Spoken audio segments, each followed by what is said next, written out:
This is a Shock podcast. Shock.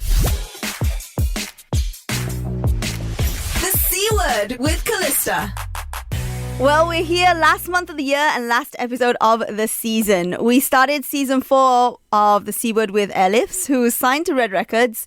So how poetic is it that we also end it with an artist from the same label? Singer, songwriter, producer, Lullaboy, welcome to the C Word. Woo! Wow, my first time here. This feels great. Thank you for having me. I'm so glad that you came back because I saw you for the first time, I think a couple of months back when you were in the hit studio recording something else. That's right. And then that was like your last day, or you were leaving the next day, and I was like, oh no, I missed him. I didn't get to get him on the podcast. I know, this is crazy. I mean, I've heard of you for so long, but we never actually got to do this. So the C Word, let's go. I think we better start from the beginning. So your real name is Bernard. Yeah. And how did you come up with the name Lullaboy? I guess Bernard is the British way of saying things. A lot of people in Singapore would call me that. Even my managers call me that. I say my real name is Bernard because I was born in the US, and that's how everybody pronounces it there. But interesting. To the listeners, yeah, you guys can call me whatever you want, at this point. Okay. But Bernard Donat is my real name, and a couple of years ago I decided to just go all in, go all out. And if I want to be an artist, there's really no turning back. So I was like, now is the time for me to change and have an artist name. So Lullaboy was the right name for me. I never looked back since. So how did you come up with it? Like, is it because you are someone who likes lullabies, or? Definitely as a kid, for sure. For me, writing songs has always given me some sense of comfort and helped me get through hard times in my life. Mm-hmm. So kind of like a kid listening to a lullaby, it gives them that sense of peace and comfort as well. And so Lullaby Boy, it kind of just felt right to me. I was looking for a name for so long, like 5 years, and I couldn't find one. But ever since I decided to be Lullaboy, things have been falling into place and things just feel right. It's kind of eerie. Yeah, I mean, looking for, I feel like, artist name, even like for the name of this podcast, it took me forever. It was so nerve-wracking. Oh, you're the one who came up with it? Yeah. Nice. And it just took forever. When I settled on it, I was like, but what if it's wrong? Like, I can't turn back, like you said. But so far, it's been good. And I think I like it a lot. I think your fans would also agree that your songs do kind of give that comfort and bring them like peace when they listen to them. So I think it's the right name for you as well, right? That's amazing. Yeah, that's all. Everything I do is kind of like it's for the fans. It's for my listeners. It's to do something good for this world. And if they feel that, then I know I succeeded. I like that you mentioned world, because I was going to say your backstory is about as complicated as mine. You're American-born, Singapore-raised, of Indonesian and Chinese origin. So what was it like growing up as like a mixed kid or like a third culture kid? Can you tell me what you are first? My mom's from the UK. My dad's Malaysian Chinese. Was born in the UK, grew up in Sabah, and now I'm in KL. So. Oh, okay. Wow. Definitely similar vibes then. Mm-hmm. It's kind of all over the place. Like everywhere you go is different, right? Yeah. Everywhere has a different culture and a different experience, and we carry that with us. Do you ever miss Sabah? Do you ever miss the UK? Do you remember what it's like there? I hadn't been back to the UK for a really long time. I went back this year and I got to like reconnect with all my family who I'd never met since I was like 7 years old. So that was interesting. And I felt like when I went there, even though I hadn't been there since I was 7, it was just like a familiar feeling, even though I didn't recognize anything. Wow. Yeah. Oh my goodness. So I feel like when you're a mixed kid and you moved around a bit, your experience is kind of different. And I don't know whether you also feel like sometimes no matter where you go, you seem to be able to blend in really easily, but also feel like you don't belong at the same time. Wow, you're hitting all the spots. Oh my gosh. I feel you completely. I mean, I moved from the US to Singapore when I was 7 as well. Oh, okay. Same age. Okay. Yeah. It was a different world. I had to figure things out, how to, I guess, be Singaporean when I really wasn't. Now I feel like Singapore is my home because I know so much about it. I know how to show people around and stuff. And that's where I would want to raise my family in the future. But it took some time for sure. I remember being like the kid who came to class and I talked like this. And everybody was just so confused. I remember I was reading a story and the word was Flour, and I said flower. And the whole class laughed at me. They're like, that's not how it's pronounced. In Singapore, it's pronounced fla. Mm-hmm. Right? And Yeah, Malaysia as well. Yeah. it's such a small thing, but it's been buried in my mind for like 20 years. But everywhere I go, I carry a little bit of that country with me. Like my parents are Indonesian. Mm-hmm. That's the food that I ate growing up. That's what they speak to me. And Chinese culture has always been there as well. Mm-hmm. And the US side has always been there as well. So, wow. I don't know about you, but like because of that, because of what you were saying, like my accent changes depending on who I'm speaking to. Yeah, totally, for sure.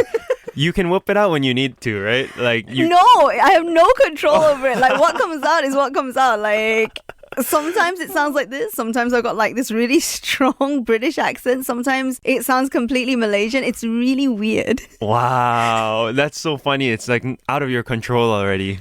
I was actually like thinking maybe I should go to speech therapy. Like this doesn't make sense, you know? No, but I like it. It makes you unique. Like this merge of all these cultures. Like, and now you speak the way you do, and the way you speak to me, like this is cool. Because thanks. I feel like this is not going to change. This is how I'm going to talk to you always. This is how you're going to talk to me. It's so strange, like being like in different cultures all the time, and because the way everyone lives is so different, right? Even though we're in multicultural countries, like I feel like Malaysia is a multicultural country, Singapore is a multicultural country. You somehow also take parts of those different cultures as well. Yes. So now you're not even a rainbow. It's like more than that, right? It is more, and going back to what you said earlier, like fitting in and not fitting in. Sometimes that's in the tip of my mind. Like when people ask me, where are you from? Like an artist from which country? I'm not always too sure of what to say. Same. Because I am who I am, you know? Am I Indonesian? Am I Singaporean? But I kind of see myself as both. Yeah, you kind of carry the pride from both places, right? And I'm totally happy to do that. Like, I would love to be able to be the blend of like all these Southeast Asian countries and representing us to the States. That would be great. It's like a life goal and a mission, and I think we're on our way. You also did something that was really Singaporean. So I read that you realized that you wanted to study music when you were doing military service in Singapore. Yeah. That's definitely an experience that only Singapore would have. But how did that happen? Yeah, that's pretty wild. I was in the music department in Singapore, and a lot of people wonder, like, the army has a music department? That's what I was thinking. Nah. Well, it does. And some other cool people who were in the same music department as me, they were my seniors, but Cesaire was there. Nathan Hartono is also from this department. And yeah, a lot of the new musicians, like they also came out from here because we got a chance to do music every single day with people who love music as well. We were performing all the time around the year, like for National Day and like different like Singaporean events. And it was practicing and rehearsing. And I realized through that experience that I love this. Like I would love to do music every single day. And the army gave me the chance to do that, which is super unique, I feel. Yeah, because it's not what you think of when you think military service. Like, you know, you think of like all the hard physical training, maybe preparing to defend your country if needed. You don't really think that a military department would have a entertainment department, but I guess that's probably new. Well, I'll tell you what we're useful for. For building up the morale of the soldiers. Always necessary. Yeah, so like one of the highlights of being in this music and drama company, as we called it, is when the recruits are done with their training. Like I did mine for 3 months.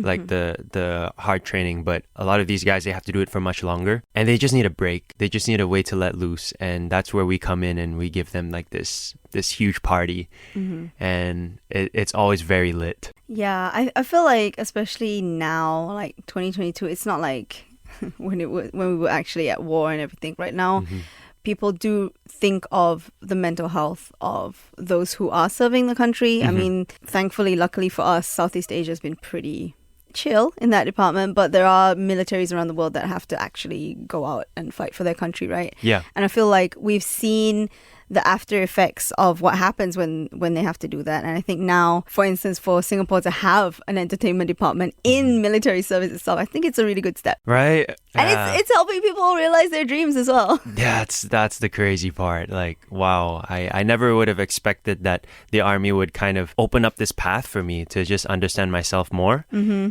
That's where I applied for music school. I was going to say, and then you went to Berklee of all places. Yes, I did. What was the application like to go to some place like that? There's a crazy story here, which is, although I knew that music was like, wow, this is it, because of the army, right? I was like, music is going to be my life. I was still really scared.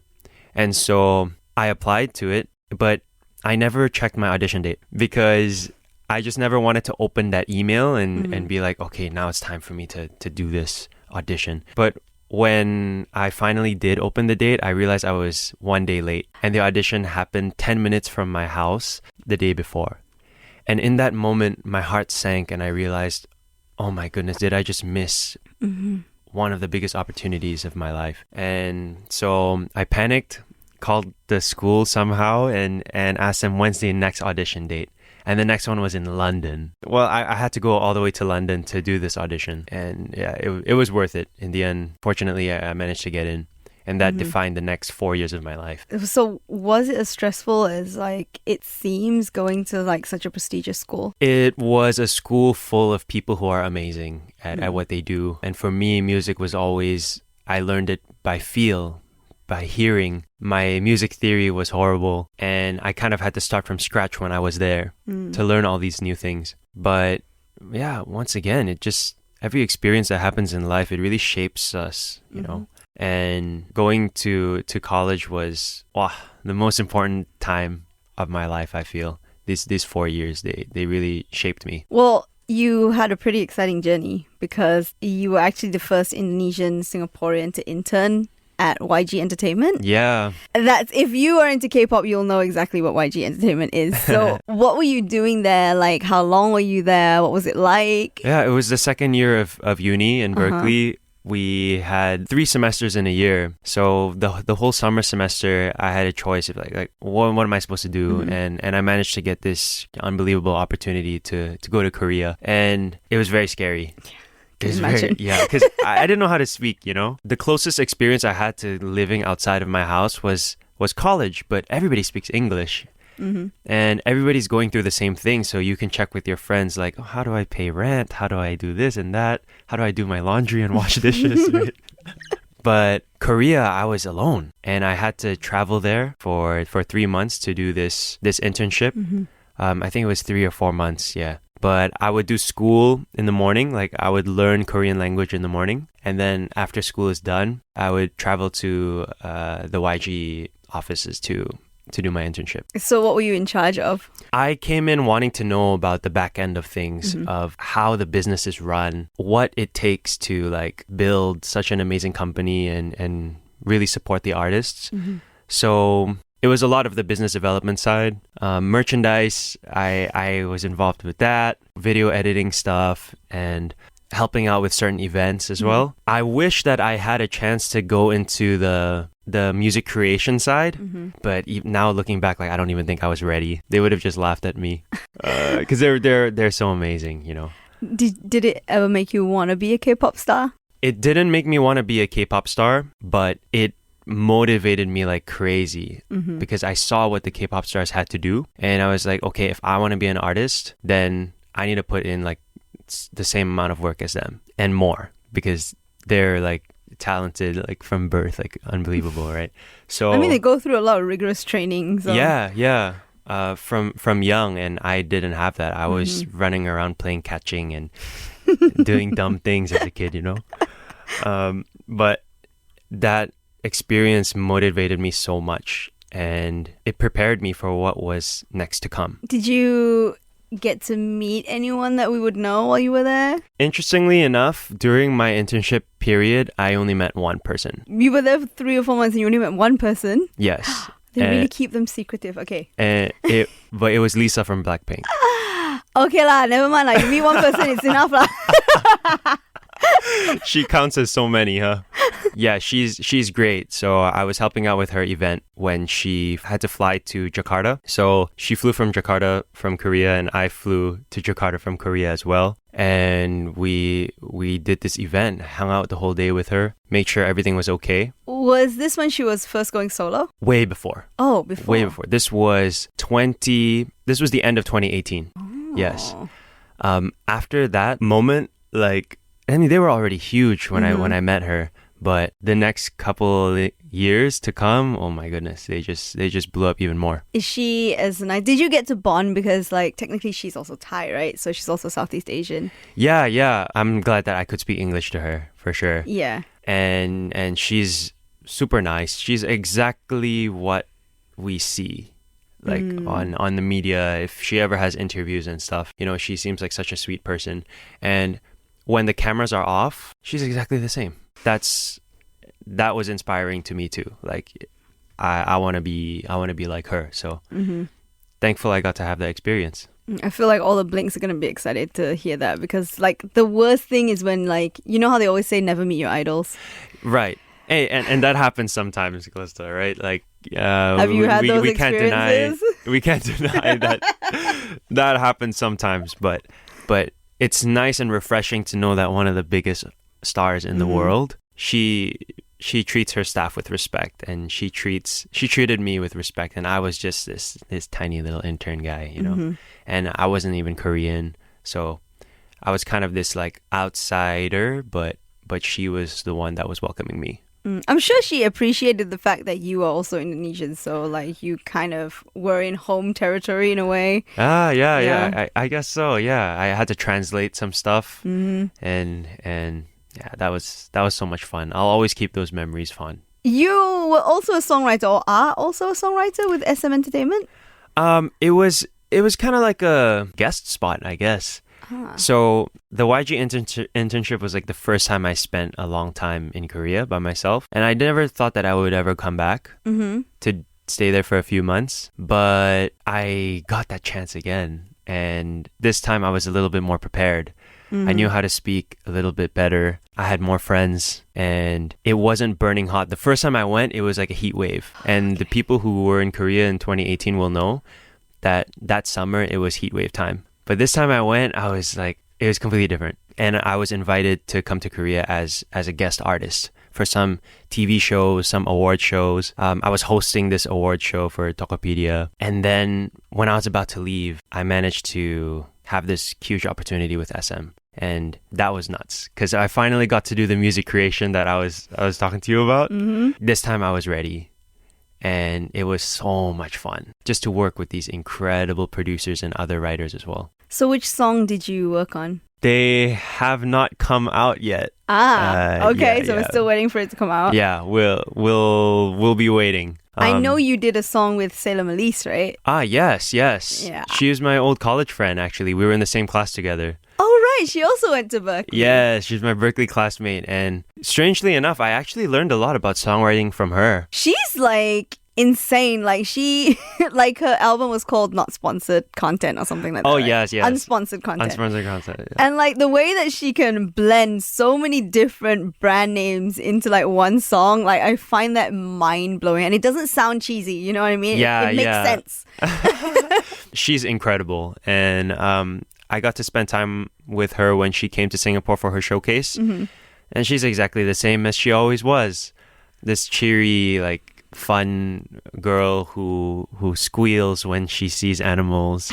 But she taught me about songwriting because when I first met her and in that songwriting class, I had never written with other people before. But through her, I learned about what is co-writing, as we call it. I always wonder about that because like writing seems like a very personal thing, and like when you do something with other people, it's always about compromise, right? Like I'm sure like everyone has different ideas and different words that they want to use. Totally, yeah. Do you prefer writing alone or do you prefer co-writing? Great question.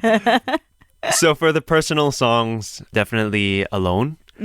But sometimes if you're going for bangers and you're going for specific types of music, it's fun to do it with other people. They're going to be able to flip your ideas and make them better, and you can do the same for them. And as we call it, bouncing off of each other. Co-writing is something that needs to be trained, though. It takes practice for you to be able to open up your heart and allow yourself to be vulnerable around other people too. And it's something that took me time to get used to. But now I love it. The only time I've seen anyone like do the co-writing thing, and everyone will know I always find a way to insert Taylor Swift into any conversation. So it was when I was watching a documentary of her and she was writing with Jack Antonoff, and like they were doing that same thing that you said, like bouncing ideas. Like she will come up with something and he'll say, well, why don't you try this word? Yeah. And then she'll get super excited and then transform the entire thing, and it's like 10 times better than what already seemed like a good song or good lyrics, you know? Right. What a great pair, huh? Yeah, like they really, I think that's also really important when you co-write, right? Like you Yes. need to find someone who has the same vibe. For sure. Yeah. And there is one little trick, and it's being able to read the other person. Sometimes you can tell when a person is truly in love with what they just suggested. And in those moments, you need to let them have it and say, okay, I'm not going to touch that idea. Let's go for that. That'll be the line. Sometimes you can tell when they're not too sure. And those are the moments when you can kind of like give your suggestions and inputs. But it's the beauty about co-writing is it's like a relationship. And it's about compromise. Yeah, I feel like no matter what, especially like in the entertainment industry, especially like music, you can always tell when people are super passionate about something, right? Yes. Like it's like an uncontrollable excitement that kind of fills the room. Yes. And I feel like I see that a lot when we bring artists into the studio, like when they truly believe that song, or they truly love what they've written in that song, you can always feel the vibe. Wow. Can you feel it if it's the opposite? Like if they're like not that into it? I can, but sometimes I kind of give leeway because I'm like, I don't know how many interviews have you done about this song before you spoke to me. Right. So I get like, you know, like for me, when I interview artists, I try and come up with questions that I feel like no one's asked before. Wow. So sometimes when we get restrictions, it's really hard because I know I'm just going to get standard answers because I'm definitely not your first interview. You know what I mean? But if I can kind of figure out an angle to go where maybe they haven't had that question before, then you suddenly see the spark again. And like, oh yeah, okay, like I haven't spoken about this part of the songwriting yet. Let me tell you the whole story. And then you can kind of feel it. Wow, that's awesome. Yeah, it's really rewarding for the other side as well. Because like when I've managed to come up with a question like that and you see that you've managed to spark that fire again, it's like, yes, I did my job. No, for sure. Sometimes even talking to you right now, there are things that I haven't thought of in a while. And it always offers like new perspective. So thank you. And I love hearing your stories too, because, you know, that's what being human is all about. It's about us getting to know each other and connecting, right? So it's an exchange, right? It's Yeah. always an exchange. And I think that's like when you were saying it's a collaboration and it's like a relationship. I feel like it's the same with like everybody else in the industry as well, like songwriters, producers, the label people, the marketing people, Yeah. the people who are playing your music. We all go hand in hand. wow. I never thought of it that way either. But there's so many pieces that make this whole music thing work. Because in my mind, I was thinking, it's me and the fans. It's me and my listeners and our relationship. But there's so much more that goes into it, huh? Right. Actually, you're right. Like, I guess artists do mainly focus on the fans because they're the ones that are there for you, right? Like, they're the ones that are building your career. They're the ones that are most excited Yep. when you drop something, which is what I want to talk to you about next, which is your new single, Shortcut to Heaven. Yeah. That's a bop. Like, Thank you so much. And wow, Hits like has been playing it like crazy. So I'm super thankful. was that one that you wrote by yourself or did you have a co-writer? That was a co-write one. Yeah. For me, if I kind of release songs that I co-write, I have made this rule in my head where it has to be a song that I wouldn't have been able to write by myself. And Shortcut to Heaven is one of those songs that are just like, when I first heard the idea, it kind of like blew me away. Okay. Yeah. So it was one of those things, the idea was pitched to you and you expanded on it and made it into what it is. And grew a relationship with these other writers from the States. Grew a relationship with the producer because I was heavily involved in the production process too. And now that song, it's just like my baby. You know, it has been through so much. And we knew we had to put in that effort because it was going to be our first single that we dropped with the record label. After me being independent for so long, this was like the new era. It has to be bigger and better. Yeah. And now when I listen to it, like I feel proud of it. Who do you think will appreciate this song the most? Like what kind of fan? The fans that are exactly like me, people who love, people who are hopeful romantics and just wanting to believe in love and falling in love. Mm-hmm. I think that even people who are hurt and sad, deep down, they want to believe that there's hope. So, you know what? To answer your question, everyone. I like that. I'll accept that. The song is kind of like very chill, and then it's like kind of light-hearted, right? And then you shot the music video in a theme park. In Malaysia. Oh, was it in Malaysia? It was here. Okay, so did you go back to that theme park yesterday? I was stalking you on stories, sorry. Oh, for real? I'll stalk you later. So was it the same theme park? No, yesterday I actually got a chance to go to Genting Skyworlds, which is crazy. And if you guys haven't gone, you're missing out. I haven't been yet. Yeah. Oh my gosh. Yeah, I'm definitely going to go back. What an amazing place, you know? And the theme park that we went to, it was called Euro Fun Park. Right? I think it's pretty close. To here, yeah. Okay. So yeah, mini version of Skyworlds, but we had the whole park to ourselves. And the team there was really kind to us. They let us shoot from 6 a.m. to 6 p.m. Mm-hmm. And wow, blistering hot day. I can imagine.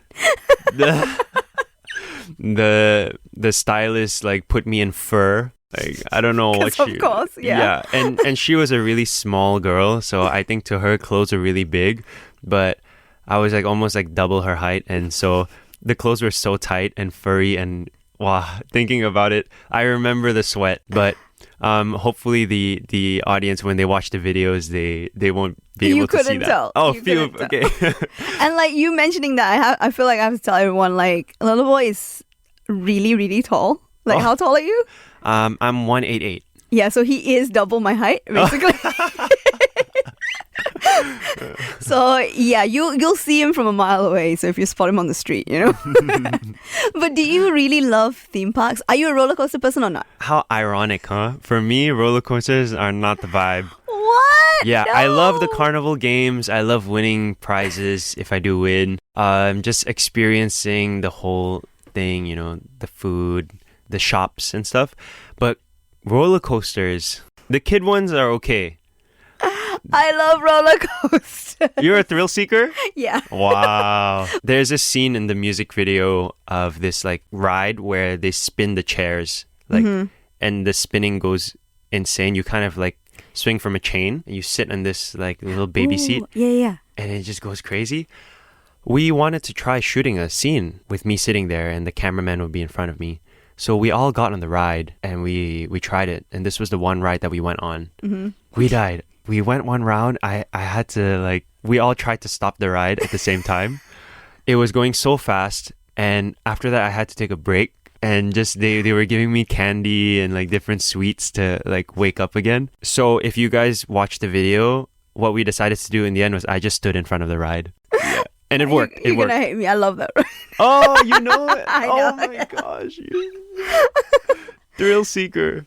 But you were born in the US. Like all the biggest roller coasters are there. I know, yeah. There's Six Flags, Magic Mountain. But yeah, I'm more of a Disneyland, Caterpillar, I don't even know, like Dragon rides. Like, give me those easy ones. One of these days, we're gonna go to the theme park, and I'm gonna make you get on the roller coaster. Oh no.